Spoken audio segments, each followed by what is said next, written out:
बुदितात्मेव परत्वेनेव चापरम्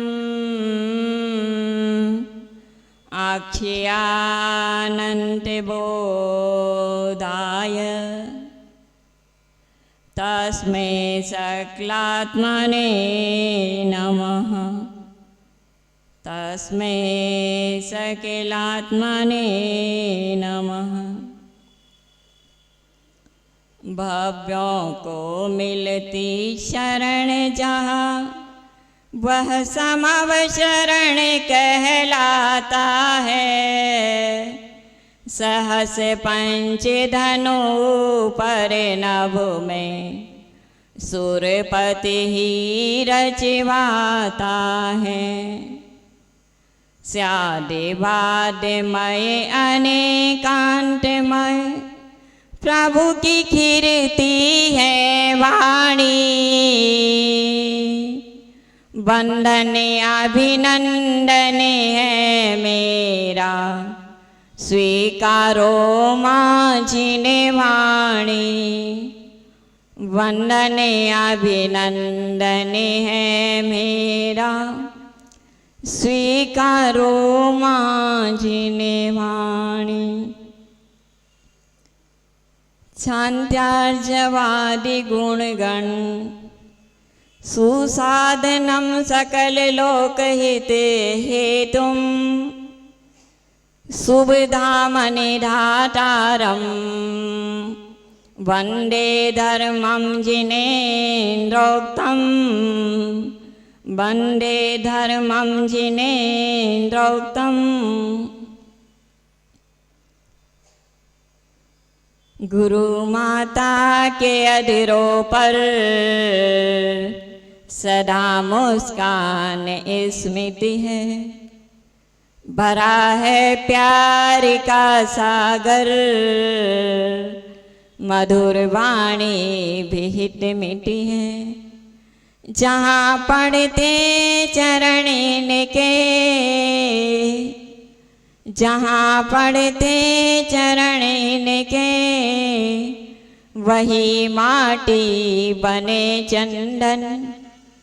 विशुद्ध मति मात के चरणों हमारा कोटिशः वंदन। विशुद्ध मति मात के चरणों हमारा कोटिशः वंदन। विज्ञमति मात के चरणों हमारा कोटिशः वंदन। जी बोले देवादिदेव 1008 आदि ब्रह्मा श्री आदिनाथ भगवान ने की। देवादिदेव 1008 श्री पार्श्वनाथ भगवान ने की। देवादिदेव 1008 वर्तमान शासनायक श्री महावीर भगवान ने की। 2400 तीर्थंकर भगवान ने की। द्वादशांगमय छिनवाणी माता की। पर्वराज महापर्यूषण पर्व की। द्वादशांगमय छिनवाणी माता की। परम पूजनीय गिरनार गौरव आचार्य परमेश्वरी आचार्य श्री निर्मल सागर जी महाराज की। परम पूजनीय सिद्धांत भारत गौरव गणनीय आर्यकमा विशुद्ध मती माता जी की। परम पूजनीय प्रज्ञा पद्मिनी ब्रह्म विद्या वाचस्पति पट्टगण्य आर्यका विज्ञमती माता जी की। तमाए उपस्थित श्रद्धालु भव्य आत्माओं, अब सब अपने अपने स्थान पर प्रसन्न होकर बैठ जाएं, क्योंकि चेहरा देखा था और चेहरा कुंगला गया था। अब चेहरा देखा प्रसन्न हो गया। अच्छी प्रसन्नता से बैठो, अच्छा लगता, हमें भी अच्छा लगा।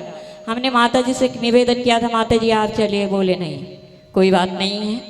जब पुण्य का उदय होता है तो सुयोग अपने आप मिल जाता है।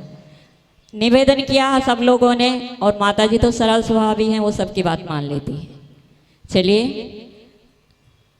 इधर के कल दीप प्रज्वलन करवा उनका स्वागत पूजा विधान त्याग साधना के बल से किया और क्रोध पर विजय प्राप्त किया, क्षमा को धारण किया। ऐसा ही हुआ।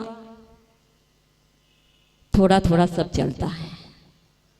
थोड़ा कसायों पर विजय प्राप्त किया और थोड़ा स्पष्टीकरण भी दिखाया। आज हमारे मध्य में मार्दव धर्म है, कल क्षमा धर्म था। तो कहा गया है क्षमा धर्म क्या कहता है, मुश्किलों में हौसलों को आजमाना सीख लो, दर्द में भी भाई मेरे गुनगुनाना सीख लो। मुश्किलों में हौसलों को आजमाना सीख लो, दर्द में भी भाई मेरे गुनगुनाना सीख लो। डूबने से डर गया वो पार क्या कर पाएगा, डूबने से डर गया वो पार क्या कर पाएगा। तुम समुद्र के किनारे घर बनाना सीख लो, तुम समुद्र के किनारे घर बनाना सीख लो। कोई कष्ट आपको छू सकता नहीं कभी, जिंदगी को एक अभिनय सा बनाना सीख लो। 4 दिन की चांदनी में 400 हैं आफते, 4 दिन की चांदनी में 400 हैं आफते। हर खुशी को याद रखो, गम भुलाना सीख लो। हर खुशी को याद रखो, गम भुलाना सीख लो। दुख अगर आए तो आए, खैर मकसद कीजिए। गम अगर आए तो आए, खैर मकसद कीजिए। दुश्मनों के सामने भी मुस्कुराना सीख लो, दुश्मनों के सामने भी मुस्कुराना सीख लो। कल हमारे क्षमा धर्म ने यही आदेश और उपदेश दिया था। परम पूजनीय माता जी के मुखारविंद से सभी ने श्रवण किया था। आज मार्दव धर्म का दिन है, जो मार्दव धर्म हमें संदेश देने आया है कि मृदुता को अपनाना है। मृदोर भाव इति मार्दव। मृदुता का होना, विनम्रता का होना, विनयवान बनना, ये मार्दव धर्म का उपदेश है। आचार्य नेमिचंद्र सिद्धांत चक्रवर्ती जीव कांड के अंदर इसी मान की व्याख्या करते हुए उन्होंने बताया, से लट्ठी कट्ठ वेदे नियभेयन नुहरंत वो माणो नारयति रे नरामर गैसु पायसो कमसो। आचार्य परमेश्वरी ने बताया कि जिस मार्दव धर्म का उपदेश आज करने जा रहे हैं उससे ठीक विपरीत होता है मान कसाय। उस मान कसाय को 4 भागों में विभक्त करते हुए आचार्य परमेश्वरी ने बताया कि एक पत्थर के समान मान होता है, जिसको बड़े पुरुषार्थ के माध्यम से टुकड़े किए जाते हैं, जिसको बड़े पुरुषार्थ के माध्यम से हथौड़े चला चला के छिन्न छिन्न भिन्न भिन्न किया जाता है। एक होता है अस्थि के समान मान, हड्डी जिसे कहते हैं। हड्डी भी अनायास नहीं टूटती, उसको तोड़ने के लिए भी पुरुषार्थ करना पड़ता है। एक वेद के समान मान होता है। ये क्रम से अपन को कसायों से घटित करना है। अनंतानुबंधी मान पत्थर की समान होता है। अप्रत्याख्यानी मान हड्डी के समान होता है। प्रत्याख्यानी मान वेद यानी लकड़ी होती है, जो साधुओं के पीछे में जिसकी डंडी लगाई जाती है। जिसको भिगो करके मोड़ना चाहो तो जिस तरह मोड़ना चाहो, जिस तरह का आकार देना चाहो उसका आकार हो जाता है, लेकिन उसके लिए भी शरीर में ताकत चाहिए। मोड़ने के लिए, उसे झुकाने के लिए शरीर में ताकत होगी तो वो झुक जाती है। वो हड्डी और पत्थर जैसा पुरुषार्थ नहीं करना पड़ता है। एक संजलन लोभ होता है, जो जल की संजलन मान होता है, जो होता है जल की रेखा के समान। ऐसा मान जो तुरंत इधर लाइन खींचो इधर मिट जाता है। और यही चारों प्रकार के मान क्रम से अनंतानुबंधी मान नरक गति को देने वाला है। अप्रत्याख्यानी मान तिर्यंच गति को देने वाला है। प्रत्याख्यानी मान मनुष्य पर्याय को दिलाने वाला है। और संजलन मान स्वर्ग के देवता का रूप दिलाने वाला है। स्वर्ग के देवता का रूप तो सभी को अच्छा लगता है, लेकिन नरक और तिर्यंच अच्छा नहीं लगता है। तो आचार्य श्री का कहना यही है कि अनंतानुमति मान और अप्रत्याख्यानी मान छोड़ने योग्य हैं, हे हैं, उपादेय नहीं है। उपादेय हैं संजलन मान और किन्हीं किन्हीं कारणों से अप्रत्याख्यानी मान ग्रहण करके अपने परिणामों को मोड़ सकते हैं। अपने परिणामों को धर्म ध्यान के माध्यम से, स्वाध्याय के माध्यम से, पूजा एवं आराधना के माध्यम से जिस तरह का मान था उससे मोड़ करके अपन को सही लाइन पर ला सकते हैं। ऐसे मान का और ठीक इसी के साथ जिसे कहते हैं अहंकार, मद, जो झुकने नहीं देता है। आचार्य समंतभद्र स्वामी कह रहे हैं कि इंसान को किस तरह के मद सताते हैं, कितने प्रकार के होते हैं और किन मदों से वो आपूरित होकर के अपने जीवन का तहस नहस कर लेता है। और यदि उन मदों से रिक्त हो जाता है, उन मदों से छूट जाता है, तो वही ऊपर उठ जाता है। क्योंकि जैसे जैसे कसायों की मंदता होती है, जैसे जैसे कसायों का समन होता है, एक तुमड़ी होती है, उसके ऊपर लेप लगा दो तो वो नीचे बैठ जाती है। और उस तुमड़ी का लेप जैसे जैसे हटता है वह पानी के ऊपर तैरने लगती है।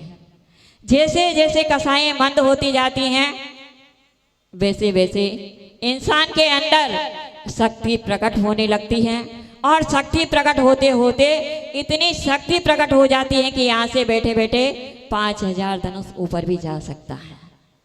जो आकाश में गमन करने की शक्ति जैसे चारण रिद्धियों धारियों की मुनिराजों की होती है, आकाश में गमन भी हो सकता है और आकाश से गमन के बाद 5000 धनुष भी जा सकते हैं। और 5000 धनुष के बाद जैसे पूर्ण मदों का, कसायों का, कर्मों का नाश हुआ, 7 राजू यहाँ से ऊपर भी जा सकते हैं। जहाँ अविनाशी अनंत सुख सिद्ध शिला है, वहाँ पर हमेशा हमेशा के लिए विराजमान हो सकते हैं। और आचार्य समंतभद्र स्वामी कह रहे हैं, ज्ञानम पूजाम कुलम जातिम बलम रध्यम तपो वपो आष्टावाश्रित्य माने त्वम स्मय माहुर्गतस्मया। ज्ञान का मद, पूजा का मद, कुल का मद, जाति का मद, ऐश्वर्य का मद, प्रभुता का मद, रूप का मद, धन का मद, बल का मद, अनेक प्रकार के मद होते हैं।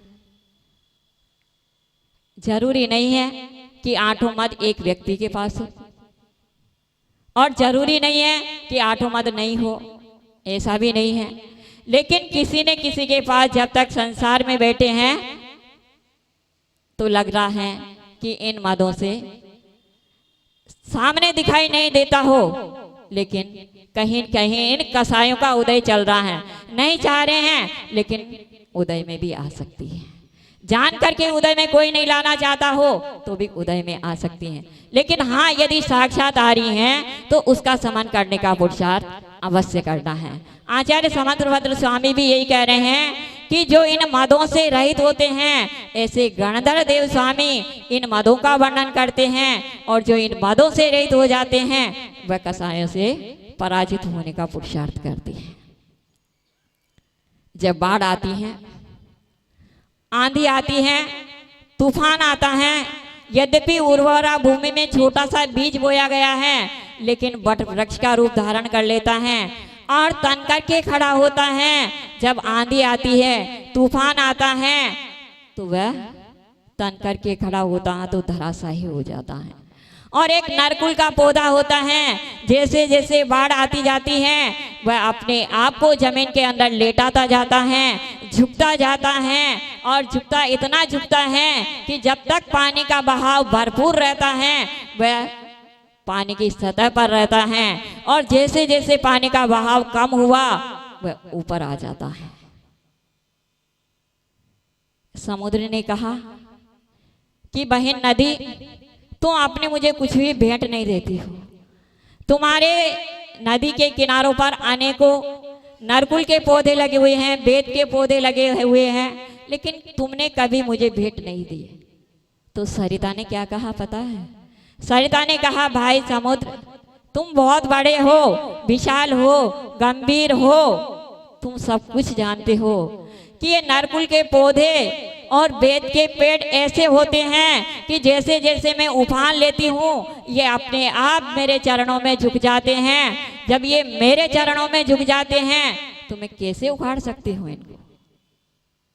बड़े बड़े वृक्ष को तो धराशायी कर सकती हूँ, लेकिन जो मेरे किनारों पर छोटे छोटे पौधे हैं मैं उनकी भेंट तुमको कभी नहीं चढ़ा सकती हूँ, क्योंकि इतने नम्र वृत्ति के हैं, इतने विनम्र वृत्ति के हैं कि जैसे जैसे आगे बढ़ती जाती हूँ वैसे वैसे ये हमारा स्वागत करने के लिए अपने आप नम्रीभूत होते जाते हैं। मैं कैसे उखाड़ूं? मेरा साहस नहीं होता कि मैं जबरदस्ती इनको उखाड़ करके तुम्हें समर्पित करूं। ये नहीं, कभी नहीं हो सकता। जो नम्र होता है उसे उखाड़ा नहीं जा सकता है। और जैसे जैसे मेरा उफान धीरे मैं अपने सीमा में आती हूँ तो ये अपने आप खड़े हो जाते हैं। ये इनका समर्पण ही मुझे उखाड़ने के लिए मजबूर कर देता है। मैं नहीं उखाड़ सकती हूँ, क्योंकि आचार्यों ने कहा है पहले के लोग भी ऐसे ही हुआ करते थे, जो प्रातःकाल उठते थे। आज के जैसे 8 बजे नहीं उठते थे, 10 बजे नहीं उठते थे। पहले के लोग 4 बजे उठा करते थे, और जो 4 बजे उठते थे उनका जीवन सुचारू रूप से चलता था। और आज 8 बजे उठने वालों के उनका भोजन हो जाता था, दोपहर की सामायिक हो जाती थी, जब आज का नाश्ता होता है। 4 बजे उठ करके अपने शरीर को शुद्ध करते थे, शुद्ध वस्त्र पहन करके सामायिक करते थे, स्वाध्याय करते थे। स्वाध्याय के बाद अपने अष्ट द्रव्य की थाली लेकर के मंदिर से में जाते थे। और पहले मंदिर के दरवाजे भी छोटे होते थे। आज तो छोटे मंदिर के दरवाजे हो तो बड़े बना दिए जाते हैं, सिर में लगने का डर रहता है तो बड़े बड़े बना दिए जाते हैं। लेकिन पहले मंदिर के दरवाजे छोटे होते थे। इंसान झुकता यानी अंदर मंदिर के अंदर प्रवेश करता तो पहले प्रणाम हो जाता था, पहले झुक जाता था, पहले नमस्कार हो जाता था, उसके बाद अंदर प्रवेश करते थे। यहाँ पर भी है ना गोपाचल पे भगवान पार्श्वनाथ के चरणों में जाओ तो झुक करके ही प्रवेश होता है। ऐसे पहले झुक करके ही प्रवेश होता था। और आज न तो शुद्धि वस्त्रों की है, न तन की शुद्धि है, न मन की शुद्धि है। प्रेस करे हुए कपड़े पहन के जाते हैं, वो चाहे धोबी के हो चाहे किसी के हो। उन कपड़ों को पहन लिया, मंदिर में गए और प्रेस नहीं बिगड़ जाए। भगवान के सामने झुक करके नमस्कार करना भूल गए। भगवान के सामने जा करके भी खड़े हो गए और बोलने लगे, भगवान आप तो सब जानते हो, क्योंकि कलयुग चल रहा है, सतयुग सब बीत गया है। सतयुग के लोग आकर के पूजा करते थे, नमस्कार करते थे, स्तुति पढ़ते थे और उसके बाद में अष्टांग पंचांग नमस्कार करते थे। भगवान कहाँ हैं? आज घुटने में दर्द है, कमर में दर्द है, सिर में दर्द है और अनेकों अनेकों प्रकार के अपने संकट के रोने भगवान के सामने खड़े होकर के रोते हैं और कहते हैं कि भगवान ओ माय गॉड सेवा में है स्टूडेंट, झुक तो सकता नहीं क्योंकि चुस्त है मेरी पैंट। ओ माय गॉड सेवा में है स्टूडेंट, झुक तो सकता नहीं क्योंकि चुस्त है मेरी पैंट। तन कपड़ों से कसा है जख्म सारा जाम है, तन कपड़ों से कसा है जख्म सारा जाम है। हे भगवान इसीलिए अटेंशन में ही प्रणाम है, हे भगवान इसीलिए अटेंशन में ही प्रणाम है। क्योंकि जैसी भावना होती है ना वैसा ही शरीर पर असर आता है। भावना अच्छी है कि भगवान मेरा शरीर आपकी भक्ति करने में, आपको नमस्कार करने में, आपकी स्तुति करने में सदा स्वच्छ निर्विघ्न निरोग काया से युक्त रहे।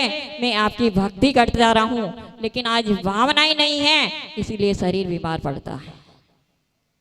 असाता का उदय हो सकता है, लेकिन निश्चित है असाता का उदय आता है। उस असाता का उदय को रोकने के लिए भगवान की भक्ति पर्याप्त है। उस असाता की तुरंत बुदेना हो जाती है। वह असाता थोड़ा फल दे करके निकल जाता, फल देगा लेकिन थोड़ा फल दे करके निकल जाएगा। ऐसा नहीं होगा कि अपन भगवान के सामने झुक नहीं सकते। जब बाली मुनिराज साधना कर रहे थे, कहां पर? कैलाश पर्वत पर। कैलाश पर्वत पर साधना कर रहे थे और साधना करते करते अनेकों रिद्धियां प्रकट हो चुकी थी, लेकिन उनको पता नहीं था मुझे रिद्धियां प्रकट हो गई। जब इधर से दशानन आता है, दशानन यानी रावण, उसका नाम पहले दशानन था। दशानन इसीलिए था कि उनके पूर्वजों का हार टका हुआ था न जाने कितनी पीढ़ियों से। उस हार को कोई नहीं उठा पाया था, लेकिन ये बलशाली था, त्रिखंडाधिपति था, इसके शरीर में बल था। हार उठाया और उस हार के अंदर 10 मुख दिखाई देने लगे। उसकी माँ ने देखा कि 10 मुख दिखाई दे रहे हैं, तो उसका नाम दशानन पड़ गया। 10 प्लस आनंद, यानी जिसके 10 मुख दिखाई देने लगे उसका नाम दशानन पड़ गया। तो ऐसा दशानन जब कहीं जा रहा था, विमान निकला कैलाश पर्वत के ऊपर और बाली मुनि का जैसे सिर आने से पहले उसका विमान वहीं का वहीं रुक गया। क्यों रुक गया? क्योंकि या तो चरम शरीरी हो, रिद्धिधारी हो या आकृति मंदिर हो, उनके ऊपर विमान नहीं निकल सकता है। बाली मुनिराज भी तद्भव मोक्षगामी चरम शरीरी थे। विमान वहीं का वहीं रुक गया। देखा क्या हुआ, विमान क्यों अटक गया? अभिमानी तो था ही सही, क्यों अटका? कौन है मेरे विमान को रोकने वाला? किसके अंदर ताकत है? मैंने तीनों लोक पर विजय हासिल कर ली है, आज कौन सा ऐसा शक्तिशाली प्रकट हो गया जो मेरे विमान को रोक दिया? विमान को नीचे उतारा, देखा बाली मुनि। अरे बाली ये तो पहले से ही प्रतिशोध की भावना लेकर के दीक्षा को ग्रहण की है। यद्यपि उनके मन में प्रतिशोध नहीं था, लेकिन सामने वाला कुछ भी सोच सकता है। जो दिगंबर साधु होंगे, प्रतिशोध की भावना होगी, वो दिगंबरत बाने के धारी नहीं कहलाएंगे। उन्हें रिद्धियां प्रकट किसी हालत में नहीं हो सकती हैं, लेकिन उसके मन में जो अभिमान बोल रहा था कुछ भी कह सकता है। तो उन्होंने कहा ये पहले से ही मुझसे कसायों को लेकर के बैठा हुआ, आज मेरे विमान को देख करके इसने किलित कर दिया है। इतनी बड़ी शक्ति इनके अंदर पैदा हो गई है। नीचे गया और पर्वत के नीचे घुस गया, क्योंकि विद्याधर था। विद्या के बल से पूरे पर्वत को ऊपर उठाने लगा। बाली मुनि ने देखा कि 3 चौबीसी भरत के द्वारा यहाँ पर निर्मित की गई हैं। सोने चांदी रत्नों की प्रतिमाएं हैं, 72 जिनालय बने हुए हैं और अनेक प्रकार के जीव यहाँ पर विचरण कर रहे हैं। सारे के सारे ध्वंस हो जाएंगे। उन्होंने सोचा ये दशानन इस पर्वत को ही उल्टा करना चाहता है केवल मेरे कारण। मुझे ऐसा नहीं होने देना। मेरा कुछ भी हो जाए, दिगंबर साधु अपनी रक्षा नहीं करेंगे, लेकिन और सबकी रक्षा करेंगे। चेतालयों की, जिनवाणी की, दिगंबरों पर उपचार आ जाएगा तो उसकी भी रक्षा करेंगे। और अनेक प्रकार के जीव यहाँ पर रह रहे हैं, कितना पाप लग जाएगा। उनने सोचा सबकी रक्षा का उत्तरदायित्व मेरे ऊपर है। उनने अपने अंगूठे को हल्का सा दबाया। क्या किया? शरीर को नहीं दबाया, पैर के अंगूठे को हल्का सा दबाया और रावण भी दब गया। रोने लगा, जोर जोर से चिल्लाने लगा, निकालो, बचाओ, मैं दब रहा हूं। उसकी रानी मंदोदरी साथ में थी। आकर के मुनिराज के चरणों में झुक जाती हैं, निवेदन करती हैं कि भगवान रक्षा करो मेरे पति परमेश्वर की। बाली मुनिराज परम कृपालु दयालु थे। दया जिनके रग रग में प्रवाहित हो रही थी, उनने तुरंत अपना अंगूठा ऊपर किया। रावण निकल करके आ गए, क्षमा मांगी और जाकर के जिन मंदिर में जाकर के भक्ति करने लगा। कैसी भक्ति की? इतनी भक्ति की, इतनी बीना बजाई, बांसुरी बजाई कि उस बीना का तार टूट गया। इतनी भक्ति में आह्लादित हो गया और उस बीना के तार को अब कैसे भक्ति करे, तार टूट जाता है तो भक्ति संभव है क्या? अपने हाथ की नस निकाली और अपने हाथ की नस निकाल के उस वीणा में लगाई और पुनः भक्ति करने लग गया।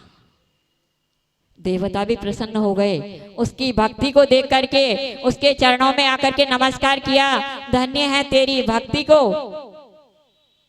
ऐसा रावण, उस दिन से उसका रावण नाम पड़ा। लेकिन उसके अंदर भी अभिमान था और अभिमान के साथ नम्रता भी थी, इसीलिए आगे चल करके तीर्थंकर बनेगा। ऐसी भक्ति के माध्यम से उन्होंने भी देवता को अपने बस में कर लिया।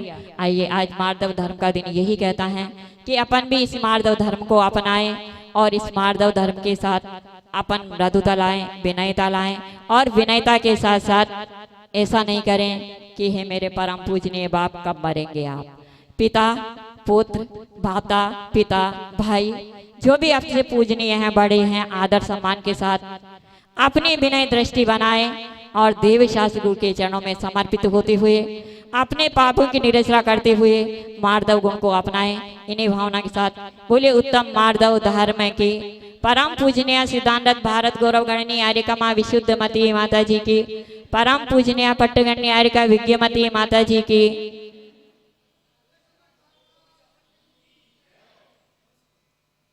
केचन मोक्ष मार्गे तमादिनाथं प्रणमामि नित्यं, तमादिनाथं प्रणमामि नित्यं।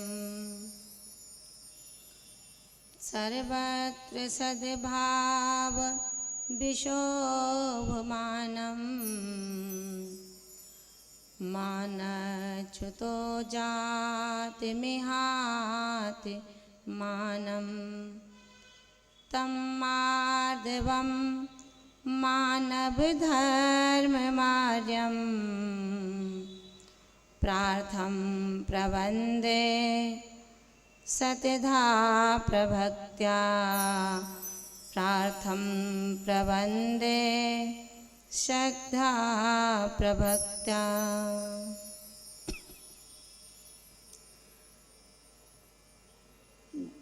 तप से जिनका तन बज बना,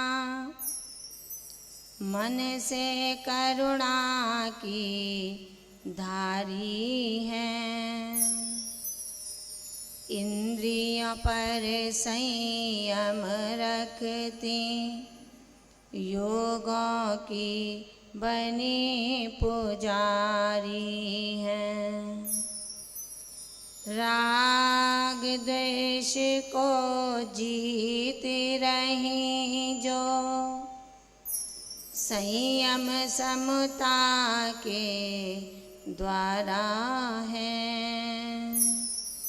परम पूज्य माँ विशुद्धमती जी को शत शत नमन हमारा है।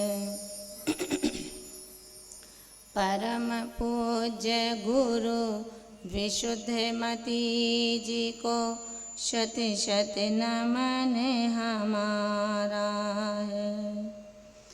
जब बोलिए आदि ब्रह्मा तीर्थंकर आदिनाथ भगवान की, चैतन्य चिंतामणि तीर्थंकर श्री पार्श्वनाथ भगवान की, शासन नायक तीर्थंकर श्री महावीर स्वामी की, द्वादशांगमय जिनवाणी माता की, परम पूज्य गुरुदेव आचार्य श्री निर्मल सागर जी महाराज की, परम पूज्य सिद्धांत रत्न भारत गौरव गणनी आर्यका श्री विशुद्धमती माता जी की, पर्वराज महापर्युषण पर्व की, उत्तम माधव धर्म की, श्रीमद जैन धर्म की।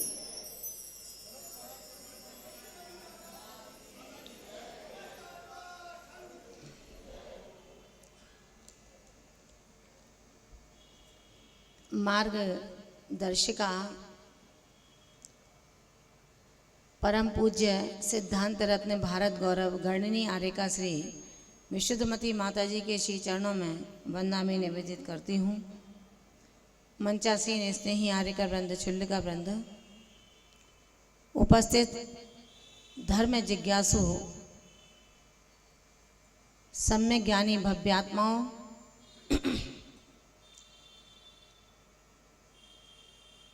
अपने वाक्यांशों को 2 पंक्ति से शुभारंभ करना चाहूँगी।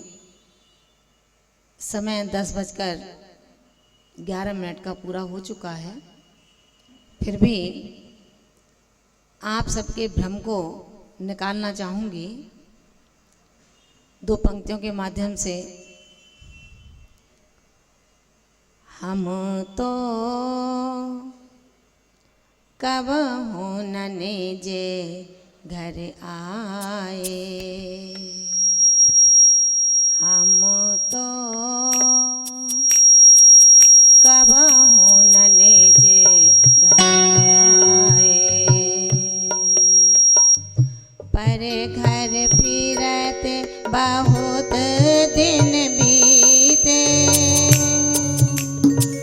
पर घर फिरत बहुत दिन बीते, नाम अनेक धराए, हम तो कब नने जे घर आए। कोई भजन नहीं सुनाना चाहती, सिर्फ स्वभाव दशा को प्राप्त जीव अगर विभाव में जाता है तो धर्म उसके सहोदर नहीं बनते, वरन ये धर्म उससे भी बहुत दूर हो जाते हैं। मन की मालिन्यता रखना साधु स्वभाव नहीं है। मन की मलिनता में कसायों का सद्भाव रखना ये परंपरा से मोक्ष प्राप्त करने वाला गृहस्थ का भी स्वभाव नहीं है। कहा गया है सकल विद्याओं में पारंगत होने वाला आत्मा यदि नींबू की बूंद की तरह भी मान को रखता है, विनय से दूर होता है, तो उसकी सारी विद्याएं निष्फल हुआ करती हैं। विनयेन बिना निष्फला सकला विद्या, विनय के बिना निष्फल हैं सकल विद्याएं। महान भावों, चूँकि पर्वों के दिन हैं और पर्वों के दिन दीपावली पर घर की सफाई करते हैं ना, यहाँ पर भी दीपावली पर प्रत्येक घर की सफाई होती है, जिसका कचरा घर में रख लेते हैं। क्या कहाँ रखते हैं? बाहर कर देते हैं। दीपावली पर घर की सफाई करके कचरा बाहर कर देते हैं, और जो मंदिर में रखने लायक है मंदिर में ला करके रख देते हैं। कमेटी समझाने सो करे, अपना घर साफ होना चाहिए। आचार्य भगवंत कहते हैं, रे जिज्ञासु तू कितना भोला है, संसार के परिभ्रमण से अभी तक नहीं थका, कितने कितनी योनियों को तूने धारण कर लिया, कितने कितने माता पिताओं से जन्म का श्रृंगार कर लिया, कितनी कितनी अंगनाओं के गोदी में बैठकर के भोगों की चादर को ओढ़ लिया, लेकिन फिर भी तू आज तक थक नहीं पाया। आखिर कब थकेगा? अब चला चली का मेला चालू हो चुका है। आचार्य भगवंत कहते हैं अभी भी अकड़ गई नहीं है, इस अकड़ को कड़ कड़ तोड़ दे। अगर अभी भी नहीं तोड़ेगा, अब मौका नहीं मिल सकता कि जब तुझे ये अवसर प्राप्त हो कि राम के चरणों में समर्पित हो जाऊं। महान भावों, किस राम के चरणों में समर्पित होंगे अपन? किसको भगवान मानेंगे? कौन है मेरा हनुमान? आचार्य भगवंत कहते हैं, ज्ञानी आत्मा किसी दूसरे की खोज में नहीं निकलता, धर्म का अन्वेषण करता है केवल अपने स्वयं धर्म के प्राप्ति के कारण। जो उसका अपना आत्मा है, कोई परमात्मा नहीं है। किसको कहते हैं परमात्मा? कहाँ मिलता है परमात्मा? परमात्मा तो तेरे देह के भीतर जो विराजमान है वही तो तेरा परमात्मा है। उस परमात्मा की खोज के लिए तुझे क्रोध, मान, माया और लोभ इनको तिरोभूत करना पड़ेगा। कल क्षमा धर्म को सुना था और कल ही नहीं, न जाने कितने वर्षों से सुनते चले आ रहे हैं। रोज रत्नत्रधारी आते हैं, रोज व्याख्यान माला देकर के वापस चले जाते हैं। उस व्याख्यान का एक शब्द भी अंतरंग में नहीं जा पाता। यही कारण है कि मेरे अंदर लघुता का जन्म नहीं हो पाया। लघुता से ही प्रभु की पहचान होती है और लघुता से ही प्रभुत्व की प्राप्ति होती है। लघुता से प्रभुता मिले और प्रभुता से प्रभु, बोलो ना, पढ़ा है ना, ये तो स्कूल में पढ़ा है, ये धर्म की किताब नहीं है।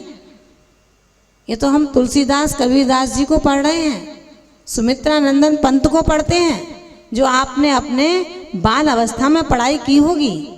उसमें लिखा था कि लघुता से प्रभुता मिले, प्रभुता से प्रभु दूर। जो प्रभुता को चाहो तुम, लघुता धरो जरूर। बड़ा बनना चाहते हो, खड़े रहना चाहते हो, किसी के समक्ष समंत भद्र स्वामी जैसे वाद विवाद को विजय होना चाहते हो, तो महान भावो ध्यान रखो, दूसरे के दीपक को मत जलाओ, स्वयं जो बुझा हुआ दीपक पड़ा है उसको जलाओ।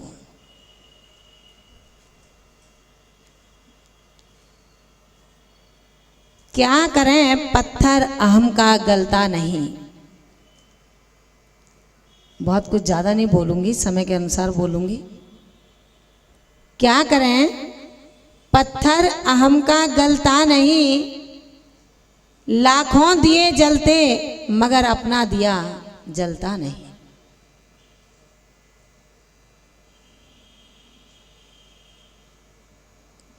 लाखों दिए जलते मगर अपना दिया जलता नहीं। पर घर को ढूंढते ढूंढते हो गई जीवन की शाम, सबके पते मिलते मगर मेरा पता मिलता नहीं। सबके पते मिलते मगर मेरा पता मिलता नहीं। मान भावों, आज का उत्तम मार्ग धर्म का सारांश यही रहेगा कि हे भव्य, किसी दूसरे की खोज में मत निकल, अनंत यात्रा की ओर मत निकल। उगते हुए सूर्य को देख ले, जो सूर्य अपनी संपूर्ण लालिमा के साथ उस क्षितिज के अग्रिम भाग पर जाकर के चमकता है। दंभ करता है कि मेरी जैसी प्रचंडता किस तारे के अंदर है, किस चंद्रमा के अंदर है, किस नक्षत्र के अंदर है। इस दंभ से होता क्या है कि जो आकाश में ऊंचा था, सीना तान करके खड़ा था, सायकाल नजरों को झुका करके अस्त हो जाता है। मान भावों, जब प्रकृति के इन मौन उपहारों का अभिमान न चल सका, तो मेरा और तेरा कैसे चलेगा। अभी सुनाई थी ना एक कहानी माता जी ने, दशानन रावण की। अगर रावण के अंदर जितनी एकाग्रता विद्या की सिद्धि करने में थी, इतनी एकाग्रता यदि आत्मा की सिद्धि करने में कर लेता, तो वो शायद रावण आज नरक में नहीं, वो सिद्धालय में बैठा होता। सिद्धि के लिए मेरे पास हौसला है, प्रसिद्धि के लिए मैं सिद्धि करना चाहता हूँ। जैन दर्शन कहता है कि हे भव्यात्मन, प्रसिद्धि के लिए सिद्धि मत कर। जब तेरी सिद्धि हो जाएगी तो प्रसिद्धि तो अपने आप हो जाएगी। भीड़ इकट्ठी करनी है इसलिए संलेखना नहीं लेना। मैं संलेखना लूंगी तो लोग आएंगे दर्शन करने। भीड़ इकट्ठी करने के लिए संलेखना नहीं लेना है। आप समाधि ग्रहण करेंगे, उस समाधि में भीड़ अपने आप आएगी। समाधि में भीड़ आती है, समाधि के लिए भीड़ को इकट्ठा नहीं किया जाता। 4 लोग बहुत हैं, उन 40 की बजाय जिनके अंदर पेशेंस नहीं होता। अभी माता जी ने कहा ना, देख करके चले गए। चर्मकार चमड़े को देखता है, धर्मकार द्रव्य को देखता है। चमड़े को मत देखो कि कौन है, उसके आत्मशोधन को देखो कि ये कैसा शोधार्थी है। द्रव्य से देखा तरण तारण होता है, पर्याय से देखा मरण मारण होता है। इसलिए चर्मकार चर्म को देखता है। अब चर्मकार कौन है ये मैं नहीं कह सकती हूँ। कौन है चर्मकार? जो चमड़े को धोता है। जो चमड़े को धोता है, प्रातःकाल उठे धोने में लगे हो, कोई हड्डियों को धोने में लगा है, कोई चमड़े को धोने में लगा है। जो चमड़े को धोएगा, हड्डियों को धोएगा, वो दूसरा कोई नहीं, वही तो चर्मकार होता है, वही तो चमार होता है। हमारी अहमियत इतनी है, इससे ज्यादा नहीं है। प्रातःकाल उठ करके हड्डी पर हड्डी घिसना, यही करते हैं ना अपन विकास भैया, यही करते हैं ना। हड्डी से हड्डी को चमकाना चाहते हैं, लेकिन कभी लोहे से लोहा रगड़कर सोना नहीं बन पाया। क्रोध से क्रोध कभी शांत नहीं हो पाया। रक्त से रक्त को कभी धोया नहीं गया। कीचड़ से सना हुआ पैर कभी कीचड़ से धोया नहीं जा सकता, साफ नहीं किया जा सकता। उसको धोने के लिए जल की आवश्यकता होगी। पहुंचिए अपने सारांश पर। कीचड़ हुई किससे? भैया महेश जी, कीचड़ किससे हुई? जल से हुई। सूखी मिट्टी थी, जैसे ही जल पड़ा वो सूखी मिट्टी कीचड़ में परिवर्तित हो गई। जल से ही कीचड़ हुई, कीचड़ में ही पैर सना, और कीचड़ में पैर सना तो जल ने ही उसको साफ किया। पाप मन से हुए।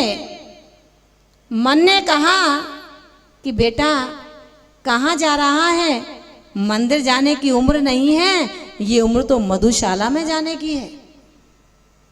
माँ ने कहा बेटा पढ़ने जाना, बस्ता लेकर पढ़ने गया।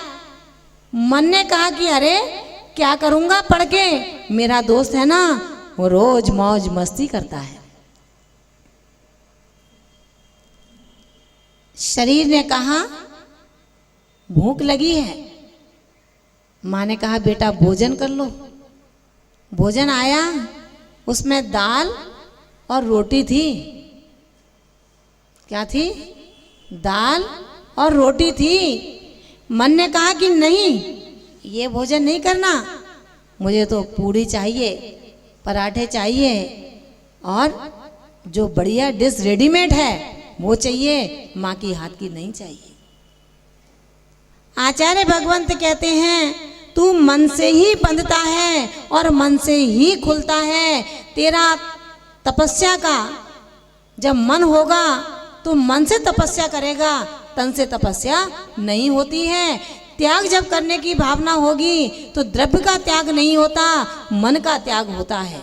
तो ध्यान रखना, बंध दशा मन से होती है, निर्बंध दशा मन से होती है। जब मन के अंदर सुकून और शांति नहीं है तो रात्रि की शीतल चंद्रमा की किरणें भी हमें सुख का एहसास नहीं करा पाती।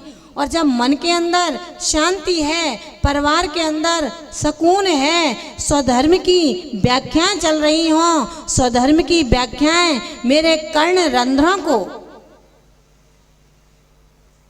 खोल करके रख रही हों तो ध्यान रखना, ग्रीष्म काल की मध्याह्न काल की तीव्र तपन में भी हमें सुख और शांति का एहसास होता है। इसलिए महान भावों, इस जुर्मुट काया के लिए क्या गुमान करना, बिजली सी चमक जैसी अनित्य नाशवान संपत्ति के लिए क्या गुमान करना। कितना वैभव है हमारे पास में, उस वैभव को जब सड़े तिनके की तरह चक्रवर्ती ने छोड़ दिया, उस छोड़े हुए वैभव को आप अपनाना चाहते हो, कब तक अपनाओगे, कब तक करोगे सेवा। पर द्रव्यों की सेवा करते करते भी माता पिता खुश नहीं हो पाए, समाज खुश नहीं हो पाया, गुरुजन खुश नहीं हो पाए। सेवा करना छोड़ दो, पर द्रव्यों की सेवा का संकल्प ले लो, क्योंकि आज स्वघर लौटने का ये द्वितीय द्वार है, उत्तम मार्दव धर्म, जो हमें मेरे आत्मगृह की ओर वापस ले जाने के लिए, बुलाने के लिए आपके सामने सम्मुख खड़ा है। हम भी अपने आत्मगृह की ओर वापस लौटें। आचार्य उमा स्वामी भगवंत अपने उस जिज्ञासु शिष्य को आत्मगृह की प्रीति कराने के लिए तमाम प्रश्नों के उत्तर सूत्रों के साथ में दे रहे हैं, उसको सुनने का प्रयास करें। घर दुकान तो आज भी है, कल भी थी और कल भी रहेगी, ये कहीं छूटने वाली नहीं है। आचार्य भगवंत पूज्यपाद स्वामी कहते हैं, अविद्वान पुद्गल द्रव्य यो भी नंदित तस्य तत् न जातु जंतो सामीप्यम चतुर्गतिसु मुंचति। जो पुद्गलों का अभिनंदन करता है, जो पुद्गल के साथ हिल मिल करके रहना चाहता है, वो ऐसा अज्ञानी जीव भव में कभी भी उन पुद्गलों से मुक्त नहीं हो पाता, पर पदार्थों से मुक्त नहीं हो सकता। आगे आगे उसे ये पदार्थ मिलते रहेंगे ताकि आपको कभी वैराग्य स्वधर्म का ज्ञान हो ही ना पाए। इसलिए महान भावों,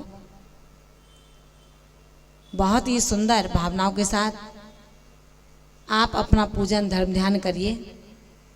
मेरे न आने का कारण ये नहीं था कि मुझे यहाँ आना नहीं है, लेकिन ये संघ है, संघ में सबको ही अवसर देने का कर्तव्य होता है। आज आपने मुझे सुना है, कल आप इनको सुना है, कल आप किसी और माता जी को सुनोगे, क्योंकि भोजन की थाली जब सामने आती है तो सिर्फ दाल रोटी से मन भर जाता है। रोज रोज दाल रोटी खाते रहो तो मन भर जाता है, कहने में आ ही जाता है, कोई सब्जी नहीं है क्या, कोई और चटनी नहीं है क्या, उसका भी स्वाद लेना चाहिए, जिससे पाचन में आराम रहता है, डाइजेशन अच्छे से होता है। इसलिए आप बिल्कुल निश्चिंत रहें। अगर मन के अंदर कसायों का भाव ही रहा, फिर काय का साधुपना है। कैसे हैं ये महाव्रत और कैसे हैं पीछी कमंडल, साधु के एक निश्चित चिन्ह है। इसलिए पूरे धर्म ध्यान के साथ, बहुत ही उत्साह के साथ इन आयु अतिथियों का हम सम्मान करें और इस पर्युषण पर्व को, 10 लक्षण पर्व को खूब गाते झूमते मनाएं, क्योंकि समय निकल जाएगा, स्मृतियां अवशेष रह जाएंगी। इसी स्मृतियों को तरोताज़ा करने का वक्त बाद में भी मिलेगा।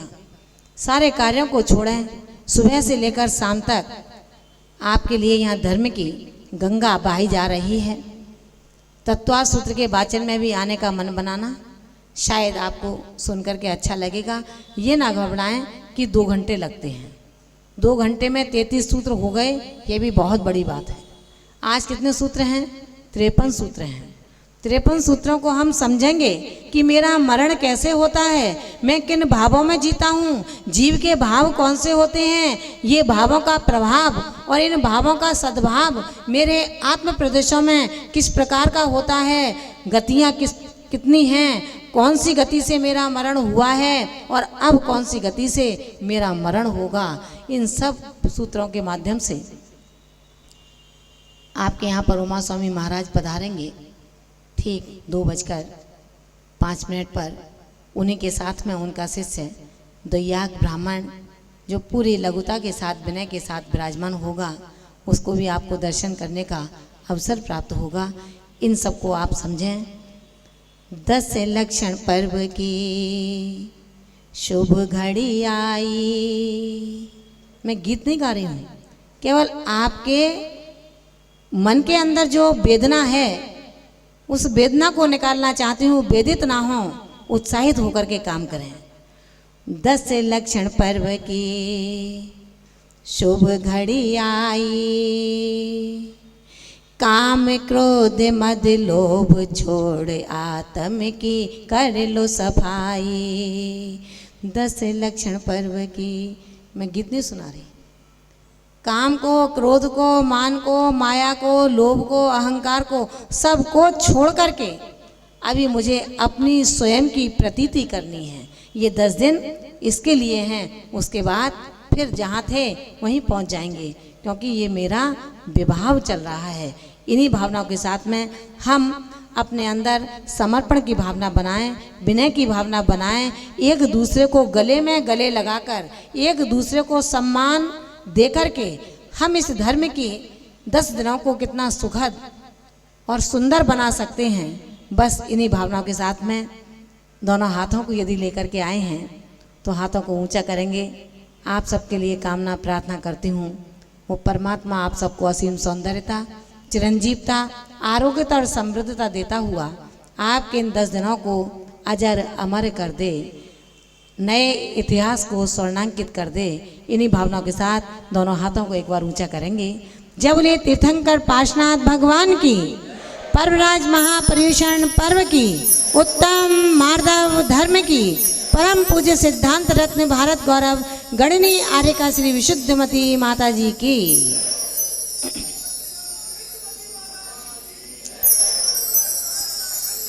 जय कोशिश ये करना, जय जय गुरुदेव। कोशिश ये करना जो चेयर्स खाली है ना, ये कल